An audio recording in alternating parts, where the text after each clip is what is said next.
every time I think I'm going to get some peace and quiet, here comes the media omitting certain important information, and then the public gets all upset. So let's talk real quick about the same-sex marriage issue and whether or not Obergefell is going to get overturned and our same-sex marriage is going to be invalidated. The short answer is no. Super highly unlikely that is going to happen. So let's talk about what's going on, right? So this goes back to, remember Kim Davis? She was the Kentucky county clerk who, after the Supreme Court decided the Obergefell decision and allowed same-sex marriage to be legal in the U.S., she was the clerk who refused to issue marriage licenses to gay couples on religious grounds. She said that it was her First Amendment right, and she got sued. So she ended up with a $100,000 jury verdict and $260,000 in legal fees. That's $360,000 that she owes. That is a big number. So what she has done is she has appealed that decision various times, and now she has filed what's called a petition for writ of certiorari. I can never say that word. I've been an attorney for like 12 years. But anyway, so she has filed this petition, which is really just a plea, a request to the Supreme Court. Like, hey, please hear my case. Because here's the other thing that they don't tell you. Contrary to what you might see in the movies, there is no automatic appeal to the Supreme Court in most cases. So that doesn't, people say, oh, I'm going to take my case out of the way Supreme Court. Like, you can try, but they don't have to hear your case. So as a matter of fact, of all the requests that are made to the Supreme Court to hear their cases on an annual basis, only about 2% of those requests are granted. 2%. That's a really small number. The Supreme Court can decide this is just not for us, or we're not going to touch this issue, or the legislature can deal with this, or, like I said, we're just not going to touch this issue. So she is requesting now that they review her case, that they hear her appeal. And the Supreme Court will get together in the fall. They'll do like this conference with all the justices, and they'll go through the cases and decide which ones they're going to hear, and then they'll hear them next spring, and then they'll be decided by June of next year. But like I said, it's really unlikely that they're gonna actually take up the case in the first place. But what is she actually asking them to do? Because let's be wild and crazy for a second and assume that the court was like, let's hear the case. Let's do it. Okay, so what is she asking them to do? She's asking them to do at least two big things.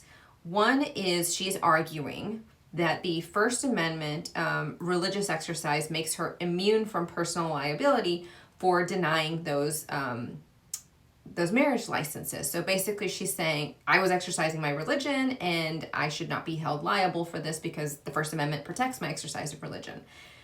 Except that, as another federal appeals court has said earlier this year, you can't say that in this case because she was not acting as Kim Davis, the individual, like the person, walking down the street. She was acting in her capacity as a clerk of Kentucky, as a county clerk for the state of Kentucky. So in that sense, she was not acting in her individual capacity. She was acting as a government employee, and they're likely going to say, or they have said, you're not exempt because you were not acting in your individual capacity. So there's that. Then second, she's arguing that anyways, if that doesn't work, the whole Obergefell decision should be overturned because this whole idea of substantive due process is a legal fiction. All right. We'll get into that in just a second, but in all likelihood, that is also not going to sway the justices. And even if it did, again, let's just be wild and crazy. Let's total doomsday scenario here, and the court decides, oh yeah, look, we're going to invalidate this decision. Substantive due process does not exist. What happens to existing marriages? What are the consequences?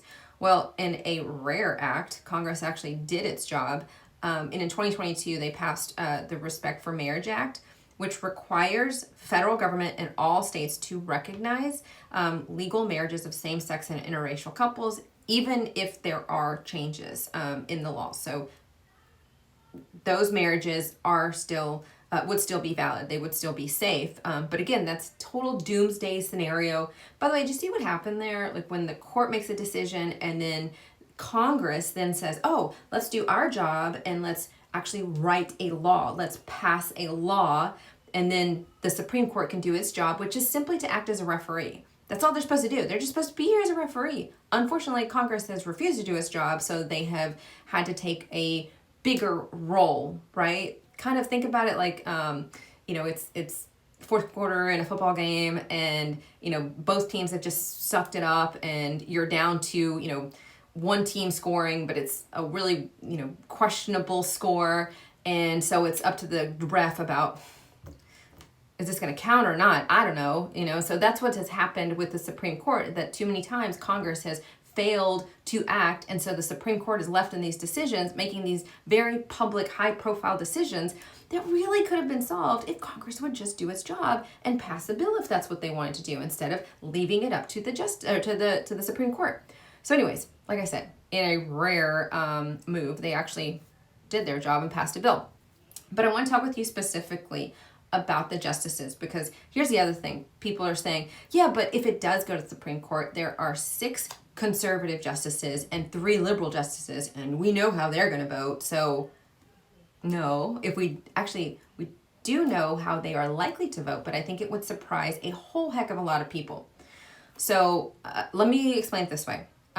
Florida has been trying to ban drag shows for years. And there was a ruling, Supreme Court ruling, I think this was 2 years ago. It was a 6-3 vote that said that the law banning drag shows in Florida could not be enforced while the lawsuit was pending. Do you know who voted to allow, or to not allow that law to take effect while this lawsuit was pending, therefore allowing drag shows in Florida? Well, Justice Amy Coney Barrett, Justice Brett Kavanaugh, and Justice Roberts. They voted with the 3 liberal justices, Kagan, Sotomayor, and Justice Ketanji Brown Jackson. As a matter of fact, it gets even crazier. So there was some analysis done by Sarah Eisger and Dean Jens in Politico. This was an article that came out in 2024.